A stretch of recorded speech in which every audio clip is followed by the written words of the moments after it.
Welcome back to మనం TV. నేను మీ Pawan Beswada. April 22న లక్ష mark దాటేసిన బంగారం ఆ తరువాత ఆ దూకుడు కొనసాగించలేదు. ఆ రోజు నుంచి ఇప్పటి వరకు మధ్యలో 1-2 సార్లు మాత్రమే పసిడి ధరలు స్వల్పంగా పెరిగాయి. ఓవరాల్గా ఈ మే నెలలో 7,000 రూపాయల రేటు తగ్గినట్లు మార్కెట్ నిపుణులు చెబుతున్నారు. తాజాగా బంగారం ధర మళ్లీ భారీగా తగ్గింది. మంగళవారం తులం బంగారంపై 500 రూపాయల మేర ధర తగ్గింది.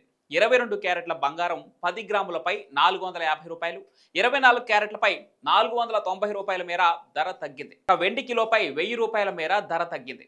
ఈరోజు హైదరాబాద్లో 24 క్యారెట్ల బంగారం ధర 95,020 రూపాయలుగా ఉండగా 22 క్యారెట్ల ధర 87,100గా ఉంది.